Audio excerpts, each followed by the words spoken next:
Hay una estadística que a los buzos comerciales nos gusta repetir cuando estamos en la cámara de descompresión, respirando heliox y esperando a que nuestros tejidos liberen el nitrógeno. Sabemos más sobre la superficie de Marte que sobre el fondo de nuestros propios océanos. La gente lo dice como un dato curioso en fiestas. Para nosotros, es una advertencia operativa. Significa que cuando bajas ahí abajo, a lugares donde la luz del sol no ha llegado en millones de años, eres un alienígena.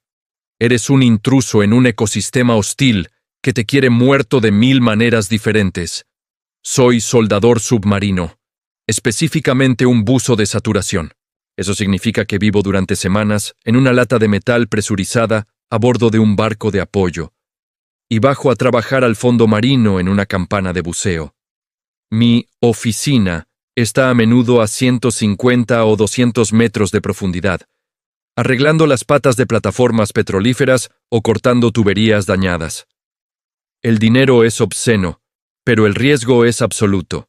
A esas profundidades, un fallo en tu traje de agua caliente significa hipotermia en minutos. Un corte en tu umbilical, el conjunto de mangueras que te suministra gas, luz y comunicaciones desde la superficie, significa una muerte horrible y solitaria en la oscuridad eterna. El trabajo de ese martes debía ser rutina. Estábamos en el Mar del Norte, una zona conocida por su clima brutal y sus corrientes traicioneras. Mi compañero, un tipo ruso llamado Yuri, que tenía más cicatrices que piel, y yo, teníamos que inspeccionar una soldadura sospechosa en la base de la estructura de una plataforma, a unos 130 metros de profundidad.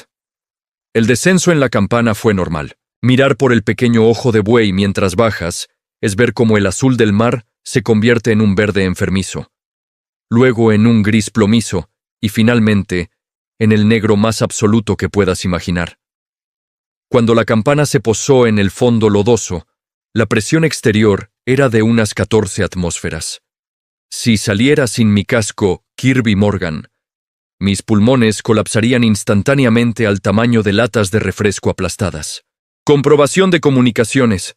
¿Me recibes topside? Dije por el micrófono, mi voz sonando cómicamente aguda por el efecto del helio en la mezcla de gas. Alto y claro, Diver 1. Tienes luz verde para la excursión, respondió el supervisor desde la superficie, a salvo, seco y caliente. Yuri y yo salimos de la campana. La visibilidad era una mierda, quizás 3 metros con nuestras potentes luces LED al máximo. El agua estaba llena de nieve marina, materia orgánica en descomposición que cae lentamente hacia el fondo.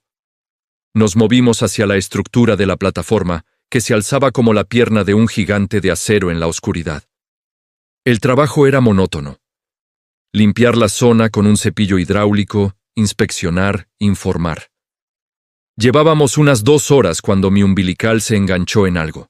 Es algo común, pero molesto. Tiré un poco, pero estaba atascado. Tuve que retroceder sobre mis pasos, alejándome de la estructura de la plataforma y adentrándome en el fondo marino abierto para liberarlo. Me había alejado unos 20 metros de la zona de trabajo, siguiendo la línea de mi umbilical, cuando vi dónde se había enganchado. No era una roca, ni un trozo de escombro de la plataforma. Mi manguera estaba enrollada alrededor de una protuberancia metálica que salía del cieno. Al principio, pensé que era basura industrial arrojada décadas atrás. Me acerqué para liberarla.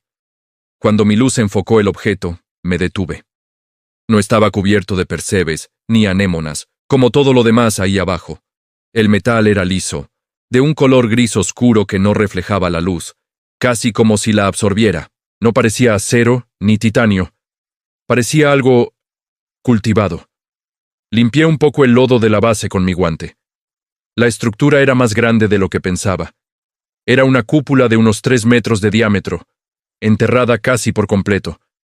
Y en la parte superior, perfectamente centrada, había una escotilla circular. No tenía remaches.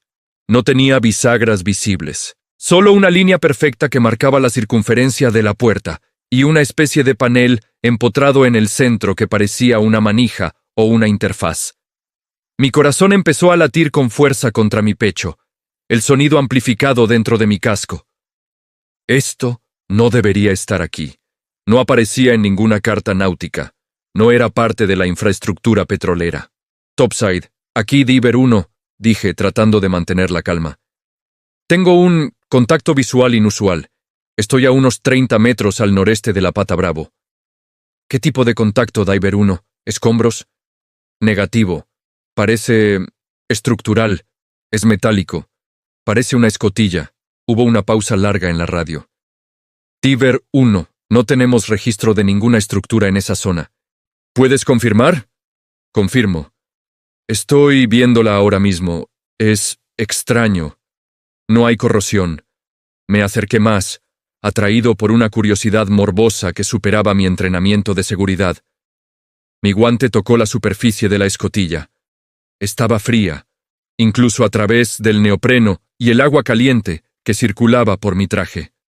Deslicé la mano hacia el borde de la escotilla, donde la puerta se encontraba con el marco. Fue entonces cuando vi el detalle que convirtió mi curiosidad en un terror helado. El lodo alrededor del borde de la escotilla no estaba compactado. Había marcas frescas en el sedimento, marcas de arrastre que se alejaban de la escotilla en forma de abanico. Y lo más importante, había una pequeña, casi imperceptible, línea de sedimento desplazado justo en la junta de la puerta. El sedimento había sido empujado hacia afuera. La escotilla no era una reliquia antigua sellada para siempre. Había sido abierta recientemente, y había sido abierta desde el interior. Yuri, ven a mi posición ahora mismo, dije por el canal privado. Estoy ocupado con la soldadura, ¿qué pasa? Que vengas, joder, no estamos solos aquí abajo. En ese momento, mi sonar de muñeca, un dispositivo pequeño que usamos para detectar obstáculos en baja visibilidad, emitió un chirrido agudo. Ping. Miré la pequeña pantalla verde. Un punto había aparecido en el borde de mi rango de detección, a unos 50 metros. Ping. El punto se movió. Se acercaba rápido. Ping. No era un pez. No era un ERROV, vehículo operado remotamente. El tamaño del contacto era masivo. Era más grande que la campana de buceo. Era más grande que un autobús. Y venía directamente hacia la cúpula donde yo estaba parado. Ping. Ping. Ping. El sonido del sonar se aceleraba, marcando el ritmo de mi propio pánico. 50 metros. 40. 30. En la oscuridad abisal, esas distancias no son nada. Sea lo que sea esa cosa, estaba sobre mí en segundos. Topside, tengo un contacto de sonar masivo acercándose rápido. Solicito abortar la inmersión, grité, olvidando cualquier protocolo de radio. La voz del supervisor volvió, tensa pero incrédula. Diver 1. El radar de superficie está limpio. No hay tráfico marítimo en la zona. ¿Qué estás viendo? No es tráfico marítimo, idiota, está aquí abajo conmigo. Miré hacia la negrura más allá del haz de mi linterna. Sabía que mi luz era un faro, una invitación. La apagué. Quedé sumido en una oscuridad tan total que perdí el sentido de arriba y abajo. Solo el pequeño brillo verde del sonar en mi muñeca me anclaba a la realidad. 20 metros. El punto en la pantalla era enorme, una mancha amorfa que desafiaba la clasificación biológica. Sentí la onda de presión antes que nada. Una masa de agua desplazada me golpeó, empujándome hacia atrás, casi haciéndome perder el equilibrio sobre el fondo fangoso. No era una corriente natural. Era el desplazamiento de algo gigantesco, moviéndose a una velocidad imposible para su tamaño. Y entonces lo vi. O más bien, vi su ausencia. Una silueta más negra que la negrura circundante pasó por encima de mí. Bloqueó la escasa bioluminiscencia natural del plancton. No vi aletas, no vi ojos, no vi dientes. Solo sentí una masa inmensa. Una presencia antigua y fría que me observaba con una inteligencia que no era humana. Pasó tan cerca que mi umbilical vibró violentamente por la turbulencia que generó su paso. El sonar se volvió loco, saturado por la proximidad del objeto, emitiendo un chillido continuo antes de apagarse por completo. Silencio. Solo mi respiración entrecortada y el silbido del gas. Diver 1, Mark. ¿Sigues ahí? La voz de Yuri sonaba aterrorizada por el canal privado. «A la campana. A la campana ahora mismo», respondí. Encendí mi luz de nuevo. Grave error. El haz de luz cortó la oscuridad y por una fracción de segundo iluminó algo en el límite de la visión. No era la criatura entera. Era solo una parte, una sección de piel, o escamas, o no sé qué era. Era de un color gris moteado, similar al metal de la escotilla, y tenía textura de piedra pómez. Y había algo más, un ojo. O algo que funcionaba como un ojo. Era una esfera lechosa, sin pupila, del tamaño de una rueda de coche, que reflejó mi luz con un brillo maligno antes de desaparecer de nuevo en la penumbra. Había visto la luz. Sabía exactamente dónde estaba. Me di la vuelta y corrí. O más bien, hice ese movimiento torpe y onírico que es correr en el fondo del mar con un traje de 100 kilos.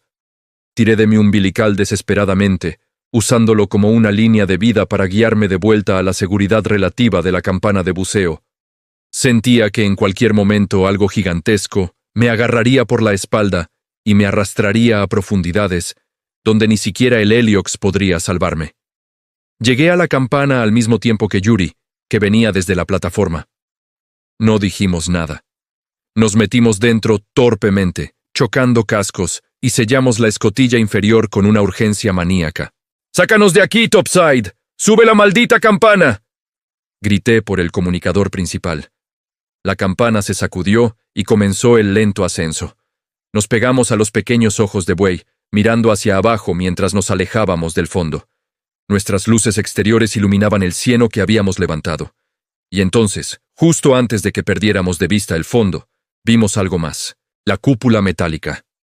La escotilla estaba abierta. Una luz pulsante, de un color azul eléctrico que no parecía natural, emanaba del interior de la escotilla abierta, iluminando el fondo marino circundante, como una discoteca alienígena. Y alrededor de la luz, sombras alargadas se movían. No era una sola criatura. Había más. El ascenso fue la hora más larga de mi vida. Cuando llegamos a la superficie y nos acoplamos al sistema de saturación del barco, los ejecutivos de la compañía petrolera ya estaban allí.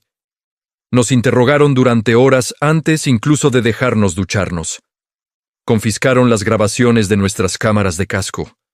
Confiscaron los datos del sonar.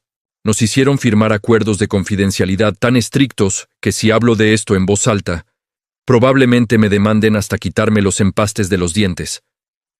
La versión oficial fue que sufrimos una narcosis por nitrógeno colectiva, una alucinación provocada por la presión, a pesar de que estábamos respirando Heliox precisamente para evitar eso. Dijeron que vimos una red de pesca abandonada y nos asustamos. Nos pagaron un bono de silencio ridículamente alto y nos mandaron a casa. Nunca volví a bucear. Ni siquiera puedo meterme en una bañera con la luz apagada. Vivo en una ciudad sin costa, lo más lejos posible del océano. Pero a veces, cuando llueve mucho y el cielo se pone de ese color gris plomizo, recuerdo esa sensación, la presión, el frío y la certeza absoluta de que esa escotilla no estaba allí para mantener algo fuera. Estaba allí para mantener algo dentro. Y ahora está abierta. Sé que suena a locura, pero necesito que alguien me crea. No estamos solos en este planeta. Solo ocupamos la superficie. Los verdaderos dueños están ahí abajo, esperando. Esto ha sido Distrito Confidencial. Si esta historia te ha hecho contener la respiración y mirar con recelo el agua oscura, suscríbete al canal. Aquí no tememos a la profundidad, tememos a lo que vive en ella. Y si crees que ya has tenido suficiente terror por hoy, te equivocas. El video que aparece ahora en tu pantalla te llevará a un lugar aún más oscuro, donde la realidad misma empieza a fallar. Haz clic bajo tu propio riesgo. Nos vemos al otro lado.